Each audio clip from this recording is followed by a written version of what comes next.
ஹஜ் பெருநாள் தொழுகை சரியாக 6:15 மணி அளவில் ஆரம்பமாகிறது. தொழுகைக்கு வரக்கூடியவர்கள் விரைந்து முபாரக் பள்ளி முன்புள்ள பஜாருக்கு வந்து சேருமாறு அன்போடு கேட்டுக்கொள்கிறோம். தொழுகைக்காக நிற்கின்றவர்கள்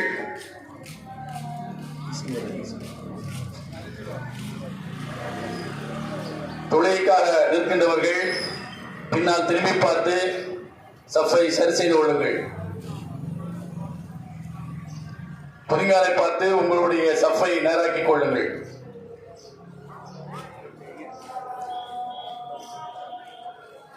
அன்பார்ந்த சகோதர சகோதரிகளே, தொழுகை இன்னும் சில வினாடிகளில் ஆரம்பமாகிறது. தொழுகைக்கு வந்தவர்கள் சஃபில் நேராக பின்னால் திரும்பி பார்த்து சஃபை சரி செய்து கொள்ளுங்கள். இன்னும் சில நிமிடங்களில் தொழுகை ஆரம்பமாகிறது.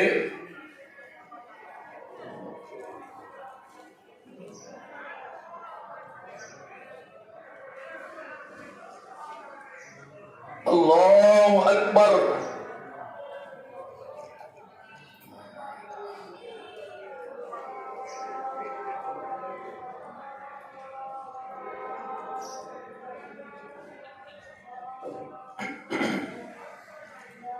الله أكبر الله أكبر الله أكبر الله أكبر الله أكبر الله أكبر الله أكبر.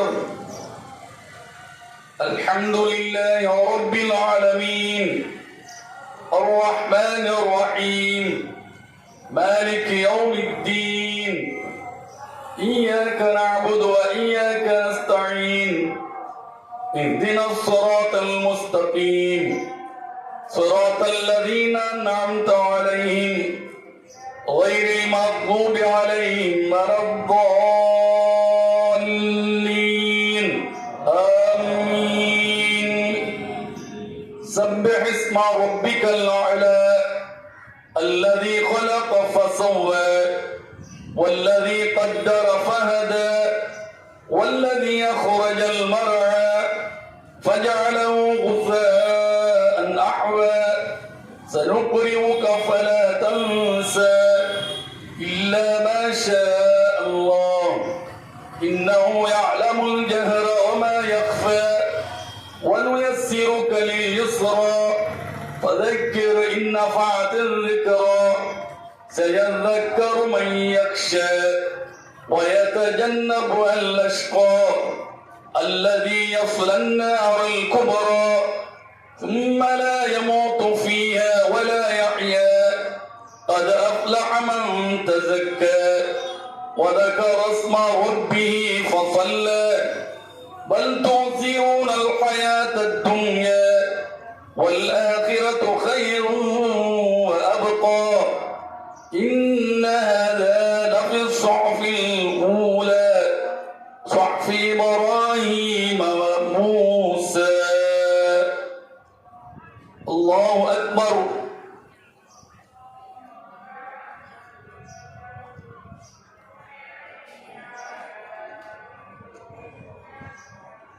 سمع الله لمن حمده.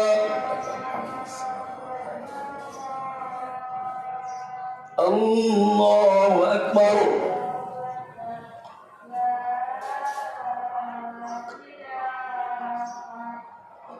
الله أكبر. الله أكبر.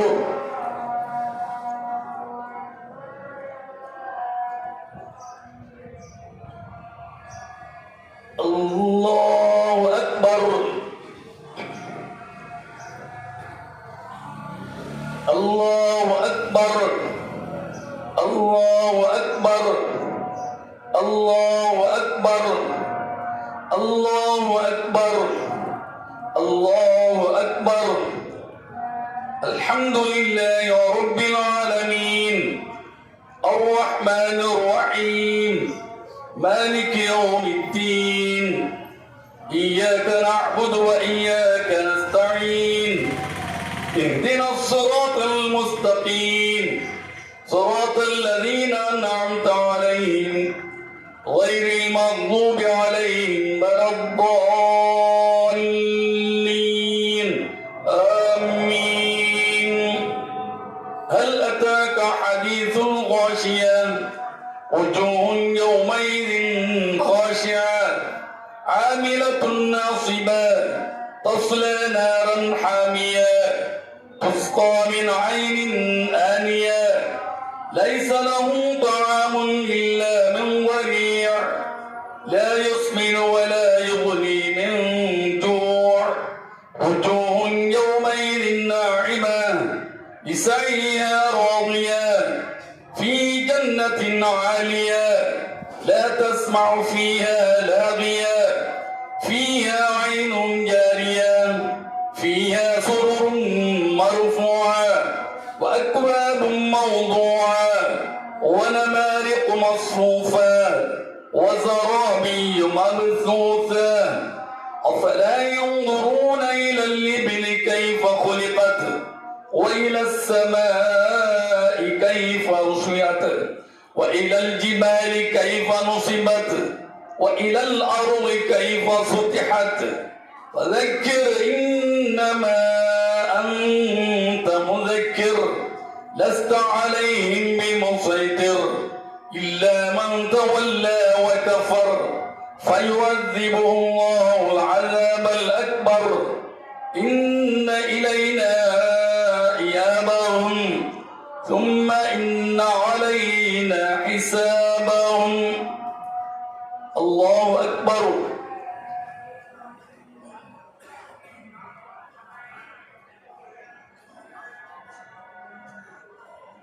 سمع الله لمن حمده. الله أكبر.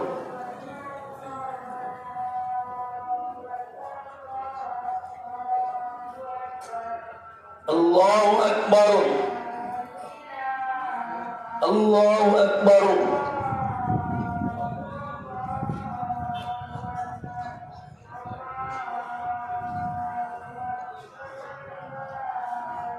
الله أكبر.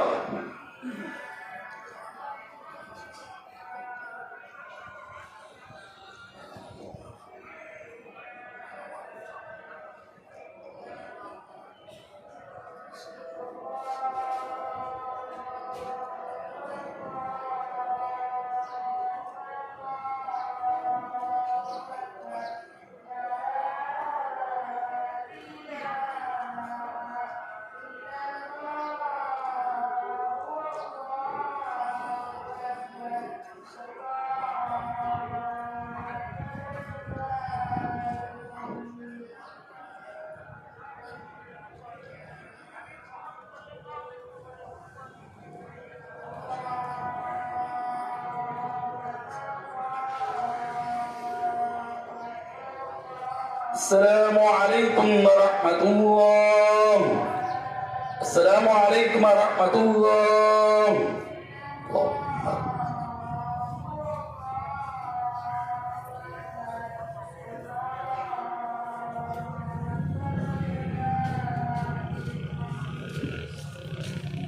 الحمد لله نحمده ونستعينه ونستغفره ونعوذ بالله من شرور أنفسنا وسيئات أعمالنا من يهده الله فلا مضل له ومن يضلل فلا هادي له وأشهد أن لا إله إلا الله وحده لا شريك له وأشهد أن محمدا عبده ورسوله. اللهم صل على محمد وعلى آل محمد كما صليت على إبراهيم وعلى آل إبراهيم إنك حميد مجيد. اللهم بارك على محمد وعلى آل محمد كما باركت على إبراهيم وعلى آل إبراهيم إنك حميد مجيد. أما بعد فقد قال الله تعالى في القرآن العظيم أعوذ بالله من الشيطان الرجيم اتقوا الله الذي تساءلون به والأرحام إن الله كان عليكم رقيبا. اتقوا الله وقولوا قولا سديدا يصلح لكم أعمالكم ويغفر لكم ذنوبكم ومن يطع الله ورسوله فقد فاز فوزا عظيما.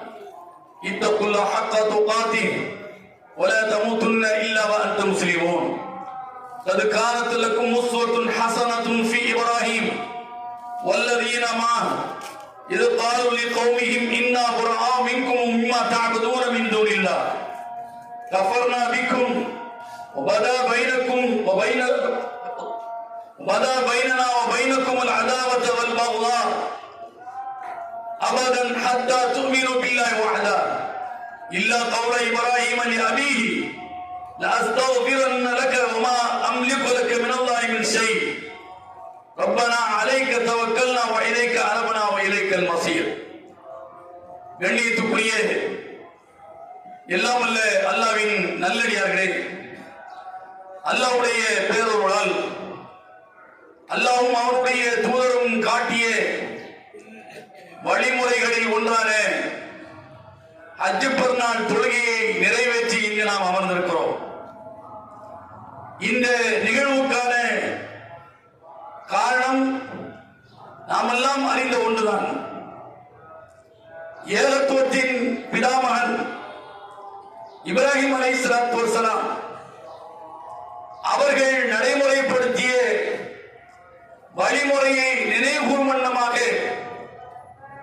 அல்லாஹ்வை போற்றி புகழ்ந்து அவரை வணங்கி இதற்கு பிறகு நாம் வழங்கக்கூடிய பலிப்பிராணிகளை ஏழை எளிய மக்களுக்கு வழங்கி நாமும் இன்புற்றிருப்பதோடு எளியோரும் இன்புற்றிருக்க வேண்டும் என்கிற அந்த கோட்பாட்டை மனதில் கொண்டு இங்கு நாம் அமர்ந்திருக்கின்றோம். இப்ராஹிம் அலைஹிஸ்ஸலாத்து வஸ்ஸலாம் அவர்களை குறித்து 60ஆம் அத்தியாயம் 4ஆம் வசனத்தில் சொல்லி காட்டுகிறார். இப்ராஹிமிடத்திலும் அவருடன் இருந்தவர்களிடத்திலும் உங்களுக்கு அழகிய முன்மாதிரி இருக்கிறது என்று அல்லாஹ் சொல்கிறார். இப்ராஹிம் அலைஹிஸ்ஸலாம் அவர்கள் அவருடன் இருந்த நம்பிக்கையாளர்கள் அவரிடத்தில் முன்மாதிரி இருக்கிறது என்கிறார்.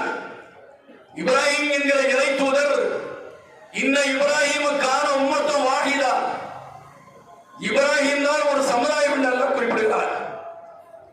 இப்ராஹிமோடு ஒரு பெரும் திரள் இந்த கோட்பாட்டை ஏற்றவர்கள் இல்லை. இந்த வசனத்தை சொல்லி காட்டுகிற நேரத்தில் இப்ராஹிம் என்கிற இறை தூதர் மட்டும்தான், அவருடைய மனைவி மட்டும்தான் ஒரு கடவுள் கோட்பாட்டுக்கு சொந்தக்காரர்களாக இருந்தார்கள்.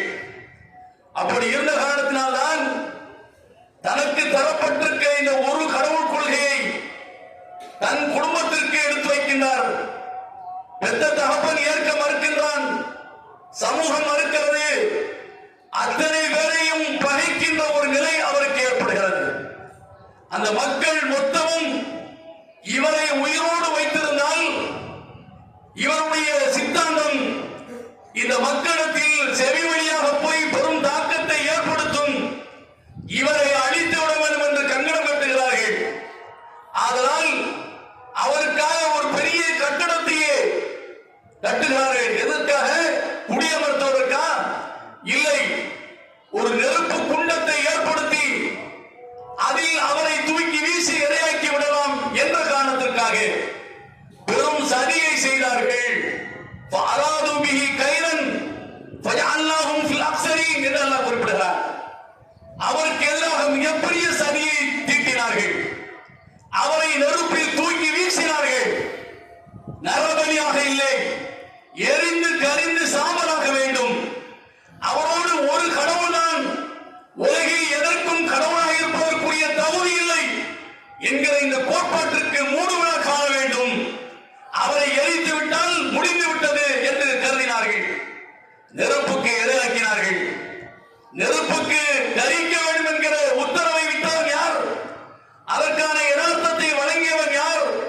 அந்த அல்லாஹ் நெருப்பை பார்த்து சொன்னான், கூனி யார் கூனி மருதமோ சலாமான் அலா இப்ராஹிம்.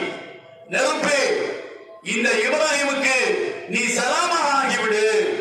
சலாம் என்றால் உன்னுடைய யதார்த்தத்தை குணத்தை நீ காட்டாதே. அந்த இப்ராஹிமுக்கு நீ அமைதியாகவே இருந்துவிடு, அவரை கரிக்காதே என்று அல்லாஹ் உத்தரவிட்டான். அல்லாஹ் அவரை காப்பாற்றினான். ஏன்?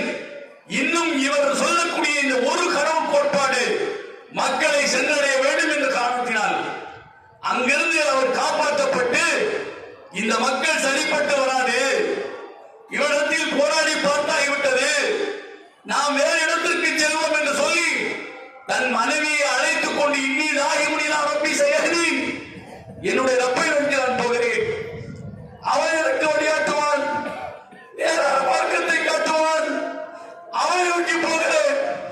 அல்லாஹ் என்ன சொல்கிறானோ அந்த கட்டளை நிறைவேற்றுவதற்கு எந்த இடம் முடித்தாலும் அங்கு நான் செல்வேன் என்று அதை விட்டு அவர் புறப்பட்டு போகிறார். அப்படி போகிற போதுதான் அல்லாஹ்விடத்தில் பிரார்த்திக்கிறார், அல்லாஹ்வே நான் ஒத்த கட்டியாக இருக்கிறேன், என்னோடு என் மனைவி மட்டும்தான் இருக்கிறாள், எனக்கு சந்ததிகளை, எனவே எனக்கு சந்ததியை தா. இந்த கோட்பாடு, இந்த ஒரு கடவுள் கோட்பாடு ஏகத்துவம் வாழடி வாழையாக இந்த சமூகத்தில் கொண்டு செல்லப்பட வேண்டும், எனக்கு ஒரு சந்ததியை தா என்று அல்லாஹ்விடத்திலே பிரார்த்திக்கின்றார். ரப்பி ஹப்லி மினஸ் சாலிஹீன், எனக்கு ஒரு நல்ல மகனை தா என்று கேட்டார்கள். அல்லாஹ் அவர் இஸ்மாயில், அல்லாஹ் இஸ்மாயிலை அவருக்கு கொடுக்கிறான். வயதான காலத்தில் இஸ்மாயில் என்கிற குழந்தையை அல்லாஹ் இப்ராஹிமுக்கு வழங்குகிறான். எத்தனை வயது தெரியாது, குர்ஆனில் சொல்லப்படவில்லை. ஆனால் இன்னி மஸ்ஸனியல் கிபர், எனக்கு வயது ஏற்பட்டு விட்டது, எனவே எப்படி எனக்கு குழந்தை, இறைவனுடைய வலிமை எண்ணி பார்க்கிற போது குழந்தைக்கு வயது வரவில்லை. எந்த நேரத்திலும் எந்த வயோதிகனும் குழந்தையை பெற முடியும் என்பதற்கு உதாரணம் இப்ராஹிம் அலைஹிஸ்ஸலாத்து வஸலாம். அல்லாஹ் அவருக்கு குழந்தையை கொடுத்தான். அந்த குழந்தை மீது பாசத்தை பொழிந்தார். இத்தனை ஆண்டுகள் தன்னந்தனியாக தன் மனைவியோடு தவித்துக் கொண்டிருந்த இப்ராஹிமுக்கு ஒரு வாரிசு கிடைத்தது. மொத்த பந்தத்தையும் மொத்த அன்பையும் பரிமையும் அவர் மீது கொட்டினார். அல்லாஹ் இப்போதும் அவரை விடவில்லை. இப்ராஹிமை பற்றி அல்லாஹ் குர்ஆனிலே குறிப்பிடுகிற போது அல்லாஹ் குர்ஆனில் சொல்லி காட்டுகிறான், இதுமதா இப்ராஹிம் ரப்புஹு பிகலிமாத் ஃபஅதம்மஹுன்ன. இப்ராஹிமை அவருடைய இரட்சகன் அல்லாஹ் பல சோதனைகளால் சோதித்தான். ஒரு சமூகமே திரண்டு அவரை அழிக்க முற்பட்டது, அல்லாஹ் அவரை காப்பாற்றினான். அவருக்கு அல்லாஹ் மீது அழுத்தமான நம்பிக்கை இருந்தது. உயிரை தந்தவன் அல்லாஹ், உயிரை எடுக்கிறவன் அல்லாஹ், அவன் தருவதை எடுப்பதற்கான அதிகாரம் அவனுக்கு இருக்கிறது, இதை கண்டெல்லாம் துவளப் போவதில்லை என்று தைரியமாக இருந்தார். அதிலிருந்து அவரை மீட்டு அல்லாஹ் வயோதிக காலத்தில் ஒரு குழந்தையை கொடுக்கிறான். அந்த குழந்தையை கொடுத்த இறைவன் அதிலேயே நிம்மதியாக இருந்துவிட்டு போக வேண்டாம் என்று அவரை சும்மா இருக்க விட்டானா, அதிலும் அல்லாஹ் அவரை சோதிக்கிறான். அவரோடு கையை பிடித்துக் கொண்டு நடக்கிற பருவத்தில் இருந்து இஸ்மாயிலை அறுக்க வேண்டும் என்று இப்ராஹிமுக்கு கனவு காட்டினான். இப்ராஹிமே, இஸ்மாயிலை நீ அறுத்து பலியிட்டு விடு. நரபலி என்று இன்றைக்கு சொல்லப்படுகிறது. நரபலி அல்ல, அல்லாஹ்வுக்கு அவங்க அறுத்து பலியிடு என்று சொன்னான்.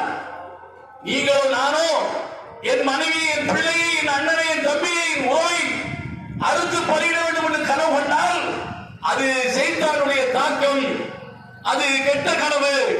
அல்லாஹ்வுடைய தூதர்கள் சொன்னார்கள்.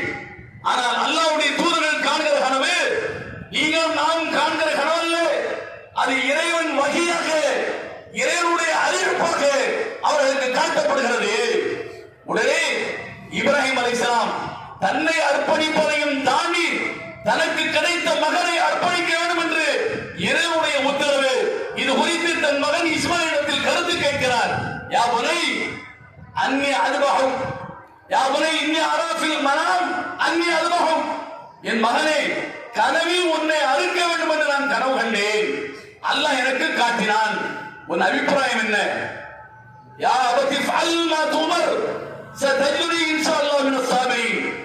அன்பு தந்தையே, அல்லாஹ்வுடைய கட்டளை அதுவாக இருந்தால் என்னை அறுத்து விடுங்கள், இறை கட்டளையாக இருந்தால் உங்களுடைய விருப்பு வெறுப்புக்கு என்னை பலிகளாக்கி விடாதீர்கள்.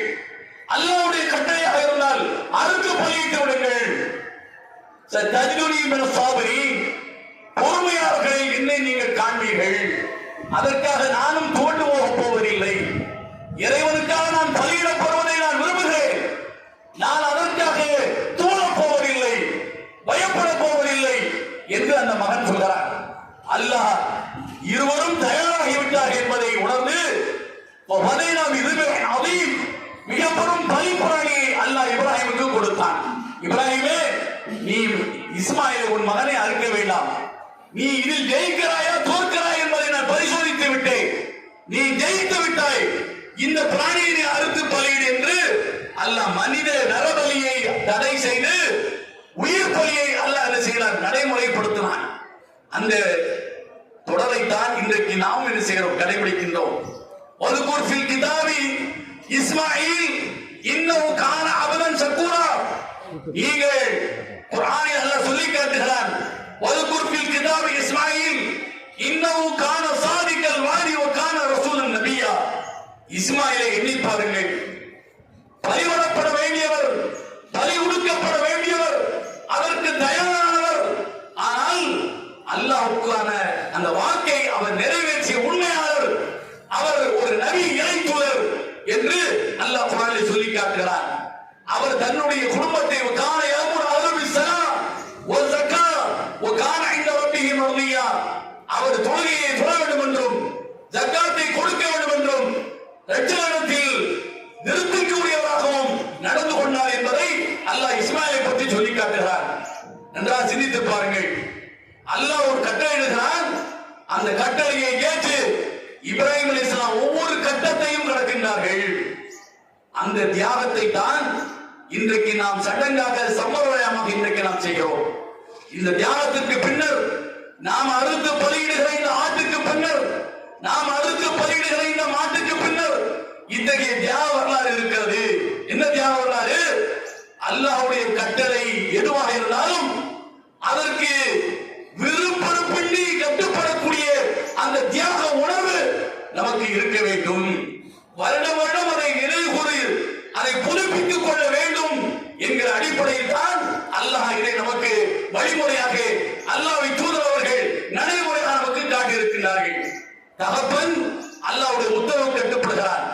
தகப்பனுடைய உத்தரவு என்று பார்க்காமல் தனையன் அல்லாஹ்வுடைய உத்தரவு கட்டுப்படுகிறார்.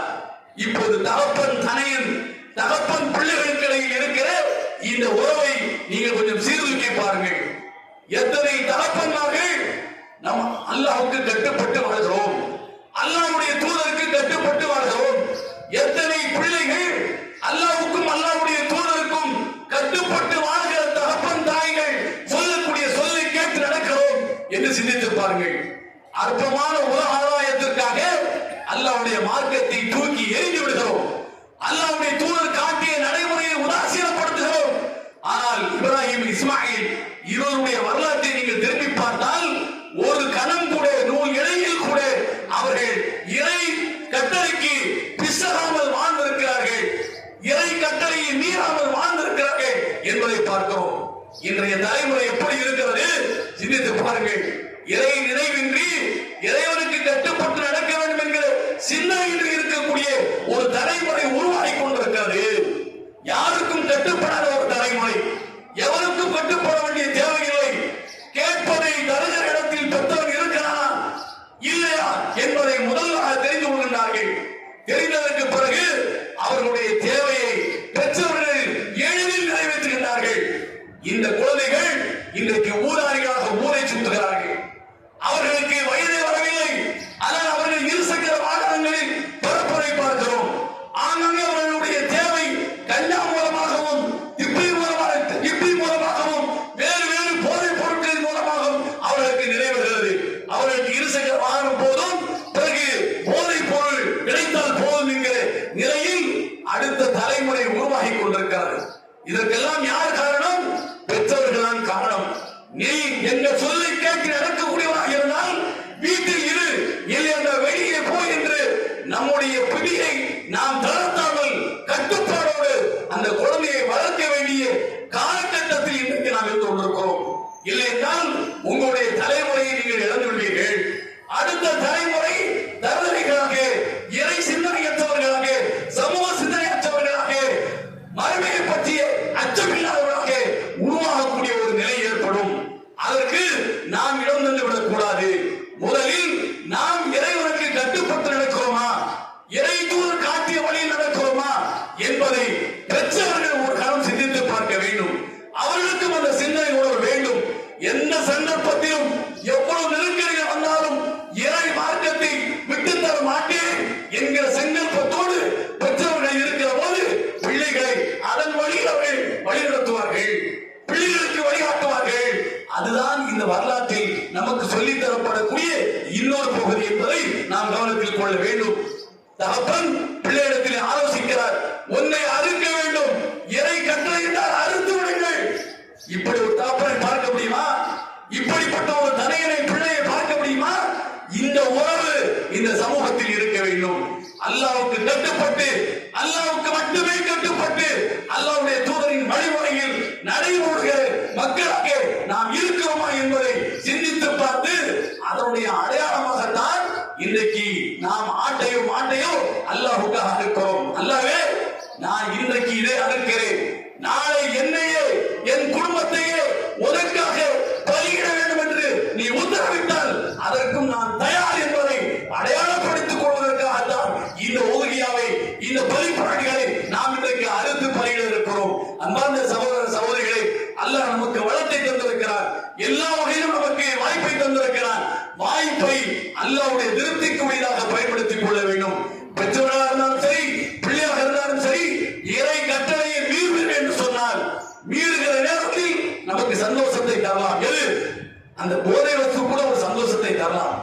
அது இஸ்முஹுமா அக்பர் மின் நஃபஇஹிமா. அல்லாஹ் சொல்றார், அதில் கிடைக்கக்கூடிய அந்த பயன் இருக்கிறது, அது பாவத்தை விட அது மிக கொடியது.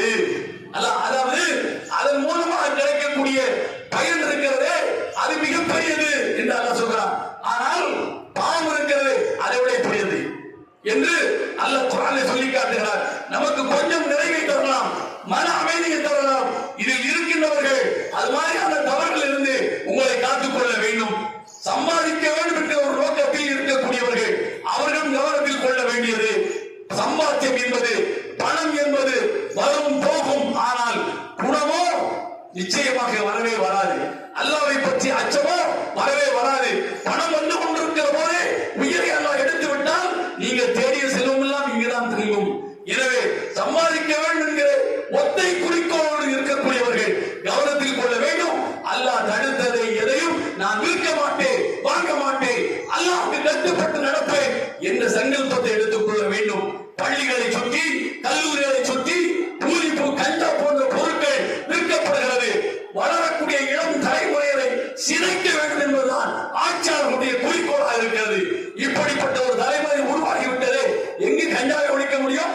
அதற்கான அனுமதியை ஒரு பக்கம் முடங்கிவிட்டு கஞ்சாவை ஒழிக்க முடியுமா? போதைப் பொருளை ஒழிக்க முடியுமா? முடியாது. ஏன்? அரசாங்கத்துக்கு ஆனால் தான் வருவாய் இருக்கிறது. 40,000 கோடி இலக்கு உத்தரப்பிரதேசத்திலே, 50,000 கோடி இலக்கு இந்தியாவிலே, அதாவது தமிழ்நாட்டிலே, 18,000 கோடி இலக்கு கேரளாவிலே. போதைப் பொருள் மூலமாக பொருளை ஈட்டுவதற்கு அரசாங்கமே இருக்கிற போது அரசுகளில் இருக்கிற குடிமக்களுடைய மனநிலை எப்படி இருக்கும் என்பதை சிந்தித்து பாருங்கள். நாம் இப்படிப்பட்ட காலத்தில் தான் வாழ்ந்து கொண்டிருக்கிறோம். கொஞ்சம் தியாகம் செய்வதற்கு தயாராக வேண்டும். பிள்ளைகளை கண்டிப்போடு வளர்ப்பதற்கு தயாராக வேண்டும். கல்வி நிறுவனங்களை சுற்றி இருக்கிற பெட்டிக்கடைகளை கண்காணிக்க வேண்டும். அங்கு கூலி போன்ற போதைப் பொருட்கள் விற்கப்படுகிறதா என்று கண்காணிக்க வேண்டும். பிள்ளைகள் கேட்பதை எல்லாம் வாங்கி கொடுக்கிற இடத்தில் பெற்றோர்கள் இருக்கக்கூடாது. அது அவர்களுக்கு நன்மை வகிக்கக்கூடியதா என்பதை ஒன்றுக்கு பலமுறை யோசித்து செயல்பட வேண்டும். நீங்கள் செலவழிக்கிற செலவுக்கு அல்லாஹ்விடத்தில் பதில் சொல்லி ஆக வேண்டும். சொல்கிறார், அல்லாஹ் உங்களுக்கு தந்திருக்கிற வளம் குறித்து நாளை மறுமையிலே விசாரிப்பார். அங்கேயும் உங்களுக்கு விசாரணை இருக்கிறது. மறுசுர அறிக்கை அங்கும் தாக்கல் செய்யப்பட வேண்டும். இதெல்லாம் மனதில் வைத்துக் கொண்டு இந்த உலகில் வாழ்வோம் என்று சொன்னால் இப்ராஹிம் அலைஹிஸ்ஸலாத்து வஸலாம் அவர்களை நினைவு கூறுவதனுடைய பயனை முழுமையாக நாம் அடைய முடியும். அத்தகைய மக்களாக அல்லாஹ் உங்களை என்னையும் ஆக்க வேண்டும் என்று கேட்டு என்னுடைய இந்த வார்த்தைகளை நிறைவு செய்கிறது. அனைவரும் அமர்ந்து அல்லாஹ்விடத்தில் நமக்காக, நம் சமுதாயத்திற்காக, ஒட்டுமொத்த இந்திய மக்களுக்காக அல்லாஹ்விடத்தில் பிரார்த்திக்க வேண்டுமாறு கேட்டு முடித்துக் கொள்கிறேன். வாஹிரு தஅவானா அல்ஹம்துலில்லாஹி ரப்பில் ஆலமீன். வஸ்ஸலாமு அலைக்கும் வரஹ்மத்துல்லாஹி வபரகாத்துஹு.